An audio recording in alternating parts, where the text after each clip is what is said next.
Dear friends, welcome to all round awareness channel. यहाँ पे मैं आपको कुछ ऑथराइज्ड इन्फॉर्मेशन शेयर कर रहा हूँ, क्योंकि एक्चुअली हो क्या रहा है कि बहुत दिनों से मैं देख रहा हूँ कि यूट्यूब पे लोग अपने व्यूज़ को बढ़ाने के लिए इन्फॉर्मेशन शेयर कर रहे हैं, जो कि अनऑथराइज्ड भी है, और जिनके पास इन्फॉर्मेशन भी नहीं है वो भी अपना यूट्यूब पे अपलोड कर रहे हैं अपना व्यूज़ बढ़ाने के लिए। तो आप कृपया यहाँ पे ध्यान दें। माध्यमिक में यानी 9th-10th पेपर फर्स्ट के लिए इंग्लिश में 5054 सीट थी, मैथमेटिक्स यानी गणित में 5054 सीट्स थी, साइंस में यानी विज्ञान में 5054 सीट्स थी। टोटल सीट्स थी 25,270। ठीक है। और उसी तरह पेपर 2 में, जिसमें 11th-12th के लिए होता है, वो अंग्रेजी में यानी इंग्लिश में 2125, मैथमेटिक्स यानी गणित में 2104, और टोटल था 12,065। तो ये सब इन्फॉर्मेशन जो है ये अकॉर्डिंग टू नोटिस है। तो इसको आप पहले एक बार गो थ्रू हो जाइए, देख लीजिए इन्फॉर्मेशन को जो यहाँ पे स्क्रीन पे आपको दिख रहा है। उसके बाद मैं आपको अगले स्लाइड में कुछ दिखाता हूँ। जैसे यहाँ देखिए, पेपर 1 के लिए भारत का नागरिक हो तथा बिहार राज्य के निवासी हो तो उनको ज़्यादा प्रेफरेंस दिया जाएगा, और अदर स्टेट के होंगे तो वो जनरल कैटेगरी में आएंगे, या फिर कहीं हो सकता है कि डॉक्यूमेंट वेरिफिकेशन में उनको छटा जाए या अवॉइड किया जाए। तो देखा जाए आगे क्या होता है। लेकिन अभी तक का जो इन्फॉर्मेशन है, अंग्रेजी में देखिए पेपर 2 के लिए पीजी होना चाहिए इंग्लिश से, और बीएड भी होना चाहिए, गणित में भी सेम है। और उसी तरह से हर एक सब्जेक्ट्स में जो जो सीट्स की वैकेंसी हैं और उसके विषय कोड हैं, उसके अकॉर्डिंग वहाँ पे क्वालिफिकेशन आपको स्क्रीन पे दिख रहा है। ठीक है। जैसे कि वनस्पति शास्त्र में स्नातकोत्तर होना चाहिए और बीएड होना चाहिए। कंप्यूटर साइंस में आप देख ही रहे हैं, बीटेक का होना चाहिए, एमसीए होना चाहिए, बीसीए प्लस एमसीए होना चाहिए। और यहाँ पे एक बार और मैं स्क्रीन पे कुछ इंपॉर्टेंट इन्फॉर्मेशन आपको शेयर करता हूँ। जो टोटल कंक्लूजन है, जो इंपॉर्टेंट पॉइंट्स हैं, वो आपको शेयर करूँगा, टाइम वेस्ट भी आपका नहीं होगा।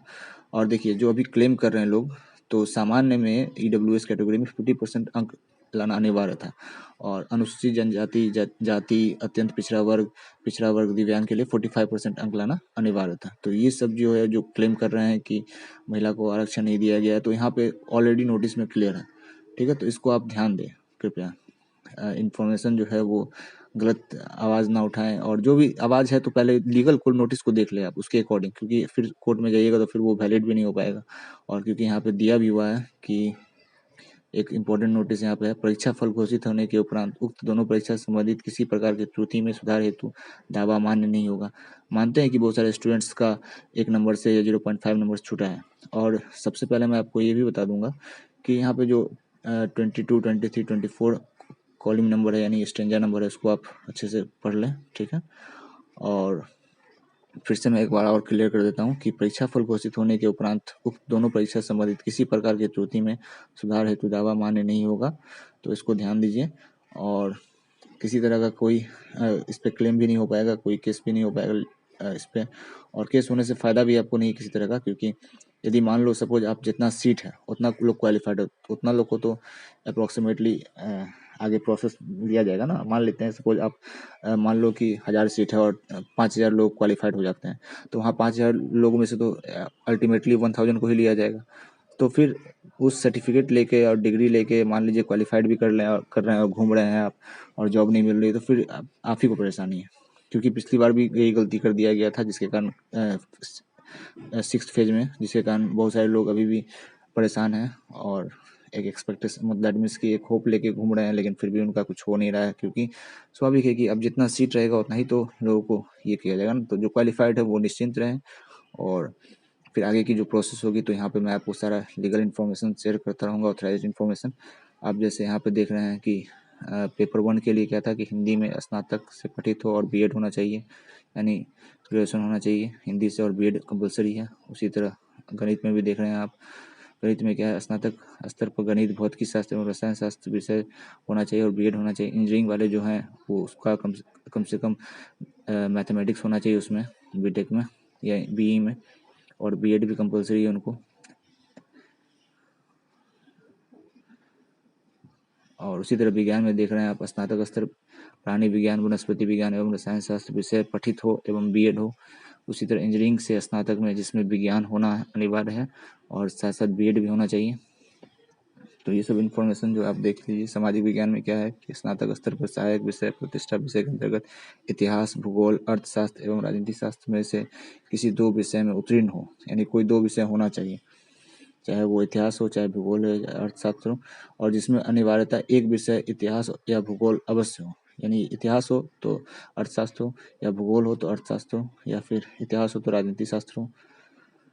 तो ये सब इन्फॉर्मेशन जो है वो मैं आपको शेयर कर देना चाहता हूँ एक बार फिर से। और जो भी ह्यूमर फैला रहे हैं उन लोग से आप अवेयर रहें, उस लोग पे ध्यान नहीं दें, अपना माइंड को निगेटिव ना करें। और जो क्वालिफाइड नहीं हो पाए वो कम से कम आगे की प्रोफेशन को एक्टिवेट करें, मतलब एडमिट्स की चालू करें, क्योंकि अभी और वैकेंसी आने वाली है। तो इसके लिए आप डिमोटिवेट मत हो और डिमोलाइज भी ना हो।